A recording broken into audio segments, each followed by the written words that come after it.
Bon, Philippe, bonjour. Bonjour. On va jeter un petit coup d'œil dans le rétro sur les Diables Rouges et l'année 2021 et voir un petit peu ce qui s'annonce pour l'année prochaine. Si vous deviez vous résumer en un mot ou en deux mots ce qu'a été l'année 2021 au niveau de l'équipe nationale, vous diriez quoi? Si on prend la Ligue des Nations en considération, je dirais pas un désastre, mais pas loin. Quand on voit ce qu'on avait en main pour ce tournoi et cette première période absolument extraordinaire face à la France, eh bien, il faut être objectif et honnête. On a des garçons de qualité, on a un noyau de qualité depuis des années, mais sur cette deuxième mi-temps, ils n'ont pas répondu à l'attente alors qu'ils étaient dans les meilleures conditions possibles. Donc vous en attendiez plus de cette Ligue des Nations et peut-être de l'Euro aussi? Je pense que les joueurs aussi, et le staff aussi, quand on voit leur déception après ce tournoi manqué, c'est un tournoi qui est apparu récemment. En attendant, le Portugal et la France, qui sont les deux premiers vainqueurs, l'ont abordé différemment que nous, l'ont emporté, ont pris leurs responsabilités, même si le Portugal n'était pas nécessairement favori. Donc voilà, ça reste à travers de la gorge quand même, ça, cette Ligue des Nations. Pour le reste, Plus la Ligue des Nations que l'Euro alors finalement? plus la Ligue des Nations Hmm. que l'Euro. L'Euro, on avait des circonstances atténuantes. On n'était pas au complet, Eden n'était pas présent, De Bruyne avait pris un méchant tacle face au Portugal. Donc là, c'était un peu différent. Et puis on est tombé sur un adversaire qui nous était largement supérieur. Pas nécessairement sur le match que l'on a joué contre eux, mais sur l'ensemble du tournoi, je parle. Donc voilà, notre première mi-temps contre l'Italie avait été pour moi de très bonne qualité. Donnarumma a sauvé son équipe sur une frappe de Bruyne, une frappe de Lukaku. Si on ouvre le score, c'est un match complètement différent. Donc voilà, l'Euro, on est tombé sur plus fort. Il n'y a aucune honte à le dire. Par contre, en Ligue des Nations, là, on était même plutôt favori, moi, je trouve, parce que la France restait aussi sur une déconvenue assez incroyable. Et je pense que c'était le moment de gagner un trophée. J'étais assez confiant à ce moment-là, je le suis beaucoup moins maintenant. Est-ce que sur l'ensemble de cette année, des matchs qui ont été joués, les deux tournois que vous évoquez, Roberto Martinez, selon vous, a commis des erreurs, que ce soit en termes de sélection, de système tactique, de coaching pendant le match? Il y a des choses que vous pointez? Non, à ce niveau-là, je pense qu'il est très professionnel. Il est très intelligent aussi, ça tout le monde le sait. Mais en général, il fait son équipe en fonction des joueurs qu'il a sous la main. En général, c'est les meilleurs qui jouent. Voilà, quand on voit la première mi-temps face à la France, à la mi-temps, il se dit, voilà, c'est à rien de changer quoi que ce soit. On est dans le bon et il suffit de gérer un peu la deuxième période. Les joueurs ont été incapables de le faire. Au niveau tactique, on sait qu'il va toujours jouer avec une défense à 3 parce que ça marche depuis qu'il est arrivé en 2016. Donc il n'y a strictement aucune raison à cela de changer tactiquement, même si c'est vrai qu'au niveau arrière, la moyenne d'âge se fait de plus en plus vieillissante. Là, c'est quand même un problème pour l'échéance qui arrive à court terme, c'est-à-dire la Coupe du Monde au Qatar dans moins d'un an. Oui, et quand vous parlez du Final Four aussi, où c'était peut-être la dernière possibilité de trophée, ça veut dire que pour vous, au Qatar, la Coupe du Monde, on est déjà un step trop loin là? J'étais très confiant auparavant, que ce soit l'Euro 2016, la Coupe du Monde en Russie ou l'Euro 2020. En 2014, on revenait après 12 ans d'absence. L'objectif était les quarts de finale. Je trouve que c'était le début de cette génération. On avait assumé. Par contre, en 2016, on reste sur un couac en quart de finale face au Pays de Galles. Coupe du Monde en Russie, ça se joue à rien. On est la meilleure équipe du tournoi. Ça, le monde extérieur l'a vu, l'a dit. Malheureusement, on n'a pas eu le brin de réussite au bon moment. Je reste toujours persuadé que si cette frappe d'Eden n'est pas déviée par Varane, je pense, ça prend la bonne direction et je ne suis pas certain que Loris. Donc si on ouvre le score là, la rencontre a une physionomie complètement différente. Et là, je pense qu'on aurait battu les Croates, on aurait été champion du monde. On n'a pas ce petit brin de réussite au bon moment qui fait qu'on peut aller au bout. 2020, j'en ai parlé avec l'Italie. Donc ici, par contre, le Qatar, il y a des choses quand même, les derniers mois, qui sont anormales chez certains joueurs. Eden ne joue plus du tout. On ne sait pas s'il va trouver un nouveau défi lors du prochain mercato. Apparemment, il resterait du côté du Real, ce qui serait quand même mauvaise décision. Personnellement, à sa place, j'irais dans un club où je retrouverais la joie de jouer, où j'aurais la confiance de l'entraîneur, de mes coéquipiers, du public, et avoir du temps de jeu dans les jambes dans les 4, 5, 6 prochains mois. Si Eden ne joue pas avant le mois de juin, il y a une nouvelle préparation qui va débuter. On ne sait pas si ce sera au Real, si c'est dans un autre club. Il y a peut-être une blessure qui arrivera, il ne sera peut-être même pas présent au Qatar. Donc voilà, sans Eden, un Eden à 100%, je tiens à le préciser, ce serait difficile. J'ai parlé de l'arrière-garde vieillissante. De Bruyne, depuis l'Euro, n'a pas joué énormément, a été blessé, est souvent sur le banc à City, à Manchester City. Donc voilà, heureusement Courtois a un niveau absolument incroyable depuis plusieurs mois maintenant, voire plusieurs saisons. Et Romelu piétine un petit peu aussi du côté de Chelsea. Donc on vient quand même de citer 4 joueurs qui sont pour moi prépondérants dans le but de faire une belle Coupe du Monde et d'aller au bout. Ce qui me semble relativement très difficile à l'heure actuelle. On ne peut plus être considéré parmi les équipes favorites, non, a priori. Non. Du coup, on sera moins attendu aussi. On sera moins attendu, il y aura peut-être moins de pression, donc les joueurs joueront peut-être plus relâchés aussi. Et ça nous permettra peut-être de réussir quelque chose d'exceptionnel. Je l'espère du fond de mon cœur. Mais il va falloir que les choses changent et vite pour certains joueurs dans tous les clubs où ils sont impliqués. Et justement, vous parlez de la moyenne d'âge, de l'arrière-garde, etc. Certains joueurs qui sans doute prendront leur retraite internationale après le Qatar. C'est une période un peu compliquée pour l'instant parce qu'on a une génération qui arrive au bout mais qui n'est pas encore partie et des jeunes à intégrer aussi. Donc on est un peu comme ça une croisée des chemins. Oui, une croisée des chemins au niveau défensif. Et je pense surtout défensif. Ouais, surtout défensif. Je pense que ce sera le gros boulot de Martinez à ce niveau-là, s'il reste en place. Ce ne sera pas évident de remplacer des gars comme Alderweireld, Vertonghen, Vermaelen, sans parler de Compagnie évidemment, qui lui était remplaçable, mais bon, ça fait déjà plusieurs années qu'il a décidé d'arrêter. Donc voilà. Et puis il y a des jeunes qui pointaient un peu le bout du nez il y a quelques mois, mais qui ont un peu disparu de la circulation aussi. Donc voilà, Bornau, on n'entend pratiquement plus parler de lui au niveau de l'équipe nationale dans son club. Il est rarement titulaire. Van Heusden a été longtemps blessé, revient seulement maintenant. Son club est en difficulté, ils sont avant-dernier du championnat d'Italie.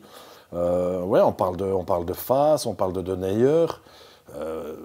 Denayer à Lyon, c'est pas non plus le patron derrière. Quand on voit la saison de Lyon dans la deuxième partie du classement en France, Fass, c'est le Stade Rémois, avec un passé glorieux, mais qui n'a pratiquement plus rien fait depuis de nombreuses décennies. Donc moi, je suis pas trop confiant à ce niveau-là. Autant offensivement, je pense que là, il y a des possibilités. Romelu est encore assez jeune. Si on perd Mertens, il y a Doku, il y a Eden qui risque d'être présent encore, il y a De Bruyne, il y a Tielemans, il y a Witsel qui va encore jouer 2 ou 3 ans à un haut niveau à mon avis. Donc voilà, en milieu de terrain et devant, je ne me fais aucun souci. Au niveau du gardien de but non plus, ouais. Mais au niveau du trio défensif, là ça risque un peu de coincer à un moment donné, au niveau international. Et d'une façon générale, vous êtes du coup peut-être d'accord avec ce que Kevin De Bruyne déclarait à la fin de la Nations League, qu'on a un noyau qui n'est finalement pas assez riche en profondeur, que tout le monde n'est pas interchangeable, contrairement à d'autres nations? Oui, je ne suis pas tout à fait d'accord, je le rejoins, même si publiquement, ce ne sont pas des choses à dire de la part d'un cadre et d'un taulier de l'équipe. Ça doit se dire en petit comité. Il y a des choses qui sont bonnes à dire en interne qui ne le sont pas nécessairement en externe. Donc là, il a fait passer un message à ses coéquipiers comme quoi ils n'étaient pas assez doués. N'ayons pas peur des mots, c'est le message qu'il a voulu faire passer. Et voilà, nous, anciens joueurs, consultants, on peut se permettre ce genre de déclaration. Quand c'est un des piliers de l'équipe, le message risque de moins bien passer par rapport à ses partenaires. Sur cette année 2021, de façon tout à fait subjective, si vous deviez dégager je veux dire, un top 3 et un flop 3 diables qui vous ont vraiment bien plu, 3 qui vous ont déçu sur l'année écoulée avec l'équipe nationale, je veux dire. Moi, je pense qu'avec l'équipe nationale, Courtois est toujours dans le top 3, c'est logique, il fait partie des 3 meilleurs gardiens du monde. Lukaku, ses stats en équipe nationale sont absolument incroyables. Et Un troisième top, c'est pas évident parce que bon, Eden a souvent été blessé, n'a jamais joué à 100%. De Bruyne pareil, je mettrais Castagne ou Torgan Hazard qui se sont bien adaptés sur les flancs. Et dans ceux qui vous ont déçu, dont vous attendiez plus cette année? C'est toujours un peu délicat. Je pense que Mertens a vécu des moments difficiles. Il relève la tête ici avec Naples. C'est génial ce qui lui arrive. J'espère que ça va continuer comme ça pendant de longs mois, en vue de cette Coupe du Monde au Qatar où il sera présent. Michy, ça reste une énigme aussi, parce que depuis qu'il a quitté le Standard, au niveau des clubs, ça ne marche pas trop. Par contre, au niveau de l'équipe nationale, ses stats sont intéressants. Le problème, c'est qu'il est dans l'ombre de Romelu. Et c'est un peu comme Mignolet avec Courtois. Donc voilà. Je pense qu'il n'est pas nécessairement content de son temps de jeu ou de ses apparitions.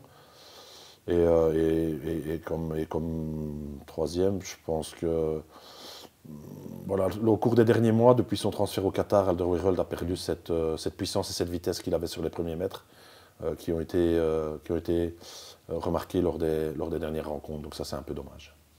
Ok. Alors on va enchaîner. J'ai pris donc toute une série de noms. En fait, les joueurs qui sont, pour ainsi dire, sûrs d'aller au Qatar s'il n'y a pas de problème. Et pour chacun, une petite question, parfois un peu provoque, mais comme ça, avec une réponse oui, non, et un petit mot en plus si besoin. Ça, c'est comme vous le sentez. On y va? Oui. Oui. Allez, Thibaut Courtois, tout d'abord. Ma question, là, c'est est-il encore le meilleur gardien du monde? Il fait partie des 2 ou 3 meilleurs gardiens du monde à l'heure actuelle. Donc plutôt oui. Certainement, oui, certitude. Mais là, est-il encore le meilleur? À l'heure actuelle, oui. Il y a quelques mois, ou la saison dernière, j'aurais peut-être dit non, mais à l'heure actuelle, c'est le meilleur gardien du monde. Alors, Simon Mignolet, ses meilleures années sont-elles derrière lui?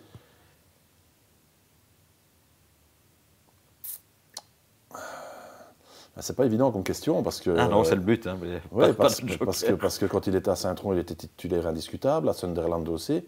Puis à Liverpool, il a beaucoup moins joué. Donc là, je pars du principe que c'est un grand professionnel. Il est encore assez jeune pour un gardien, donc il a encore de belles années devant lui. Donc non, alors. Non. Koen Castells, est-ce que dans une autre équipe nationale, il serait un titulaire indiscutable?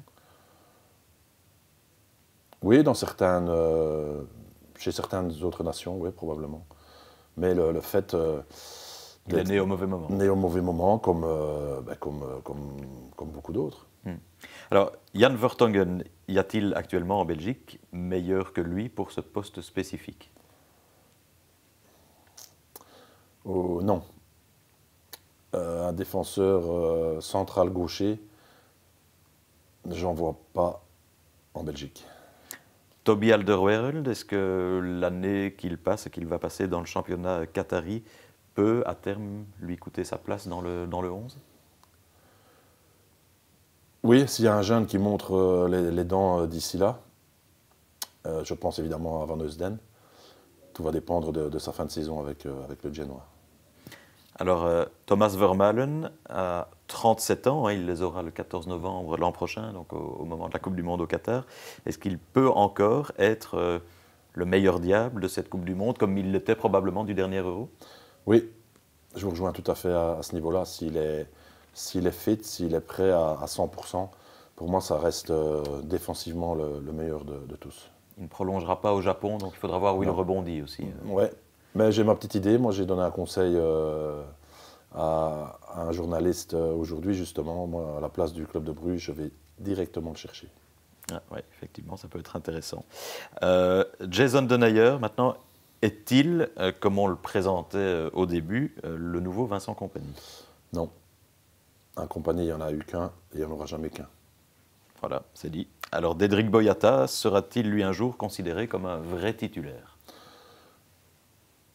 Non. Non, parce que c'est un peu comme Mignolet et Castells. Ils ont dû patienter dans l'ombre concernant les défenseurs centraux qui ont plus de 100 sélections, qui ont joué à un très très haut niveau depuis plus ou moins une décennie. Donc, non, et puis il est déjà âgé, donc non, non. Leander Dendoncker est-il sous-utilisé en équipe nationale ou pas? Non, non, je pense pas. Je pense que Leander est conscient que Tielemans et Witsel ou De Bruyne, quand ils reculent d'un cran, sont largement supérieurs. Youri Tielemans, justement, est-ce que c'est le futur patron de l'équipe nationale?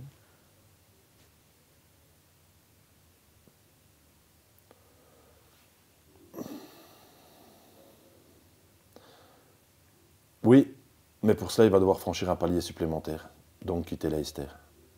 Oui, c'est ça. Mais à terme, il peut le devenir. À terme, oui. Axel Witsel est-il parfois trop discret, certains disent dépassé dans des matchs où on est fortement dominé, comme contre l'Italie, la France, ce genre de match? Non, non. Axel est un des meilleurs 6 que l'on ait jamais eu, parce que son travail dans l'ombre permet à des gars comme Hazard, De Bruyne, Mertens ou Lukaku de moins travailler défensivement. Hans Van Aken maintenant, je ne pensais peut-être pas poser cette question il y a quelques mois, mais est-il devenu indispensable à l'équipe nationale? Non, indispensable non, mais il est devenu plus important. Mhm. Vous avez été surpris par sa progression? En équipe nationale, oui. Euh, Alors qu'il était dans une mauvaise passe du côté de Bruges. Ouais. Pas oublier qu'en début de saison, il s'est retrouvé plusieurs fois sur le banc et sa réaction a été positive. Je ne m'attendais pas à cela parce qu'il n'a pas un caractère. Je m'attends à cela de la part d'un Vormer, mais pas d'un Van Aken qui est plutôt cool, quoi. Thomas Meunier maintenant, depuis la dernière Coupe du Monde, est-ce qu'il a un petit peu rétrogradé dans la hiérarchie? Non, non, je pense pas. Il a eu une période très difficile à Paris et puis à Dortmund là récemment. Mais depuis plusieurs semaines, on retrouve le vrai Thomas Meunier, donc je ne me fais pas de soucis à ce niveau-là. Et puis s'il y a un problème avec Thomas, il y a Castagne, qui peut aussi bien jouer à droite qu'à gauche, donc ça c'est super important pour Martinez. Alors justement, on y vient. Timothy Castagne, son avenir se situe-t-il dans le trio central de la défense? Personnellement, je le préfère sur un flanc. Son apport offensif est beaucoup plus important quand il évolue à cette place-là que dans l'axe. Alors Torgan Hazard maintenant, a-t-il été plus important qu'Eden en 2021 et le sera-t-il plus dans le futur? Oui, je pense qu'il a été plus important au niveau de l'équipe nationale qu'Eden.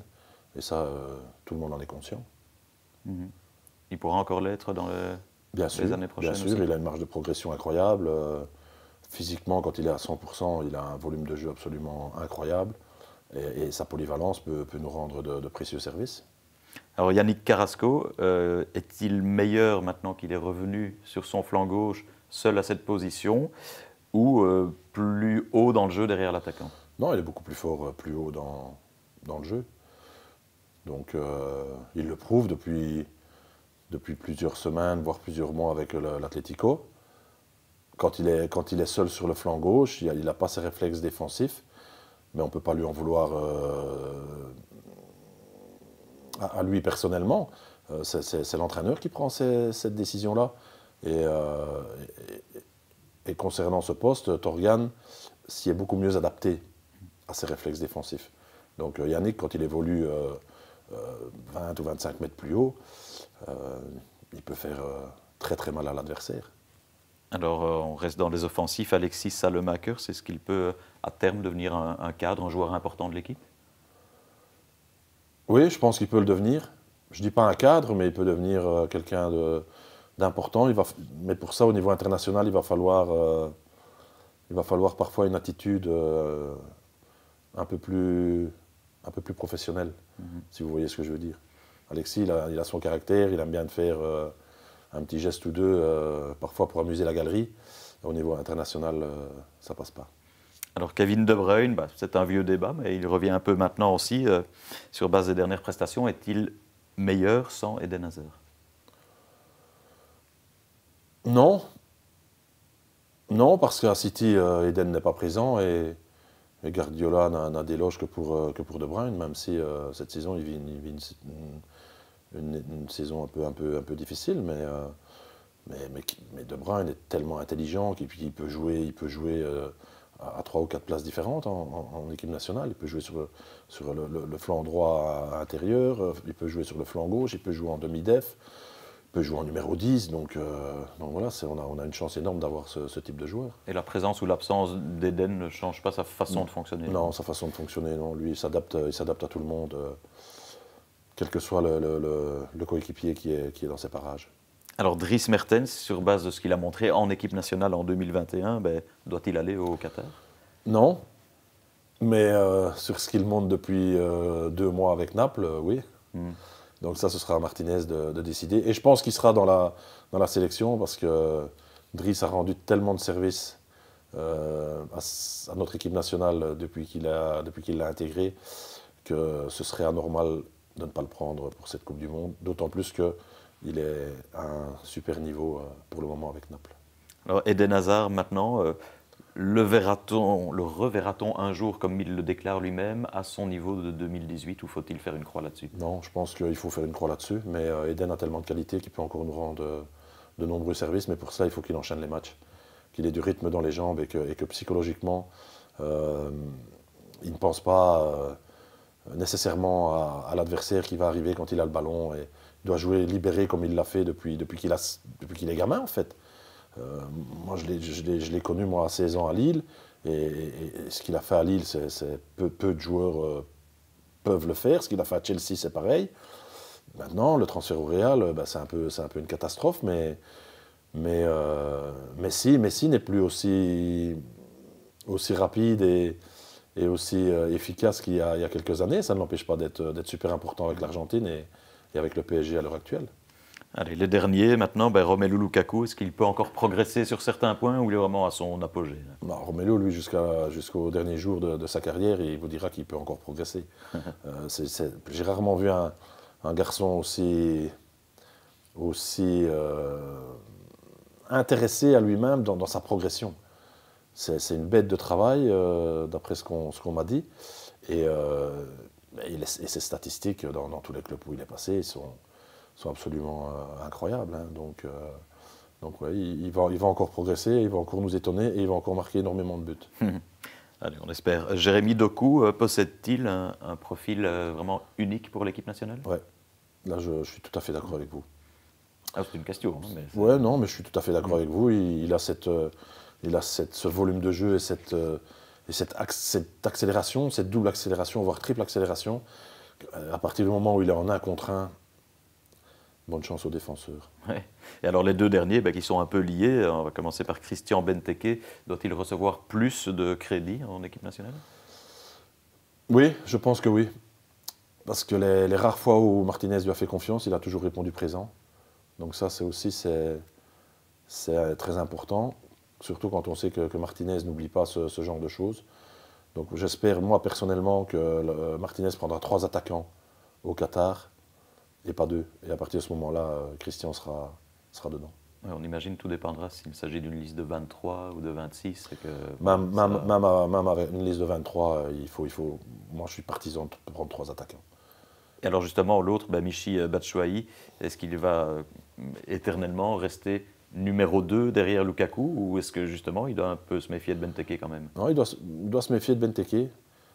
Les derniers mois, Benteke a commencé à jouer du côté de Crystal Palace, à inscrire des buts. Son jeu de tête, Christian, il n'y a aucun défenseur qui peut rivaliser avec lui. Peut-être Van Dijk de Liverpool, mais...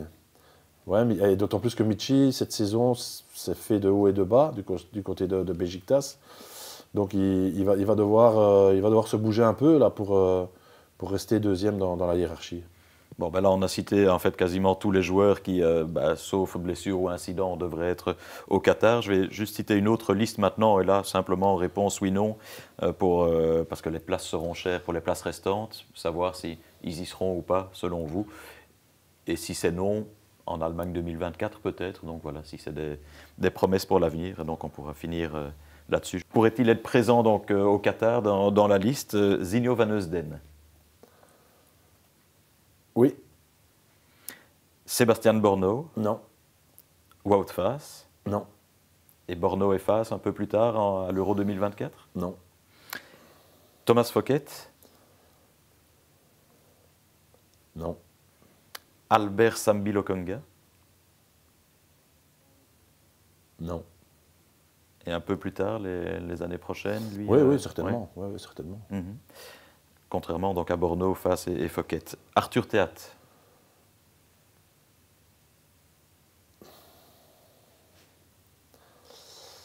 Tout dépendra de Vermaelen, ici pour le Qatar. S'il reprend Vermaelen, je ne pense pas que Théâtre sera dedans. Si Vermaelen n'est pas repris, alors il a une chance, oui. Ouais. Profil de gaucher intéressant pour l'avenir aussi. Voilà, tout à fait. Adnan Januzaj. Non. Leandro Trossard.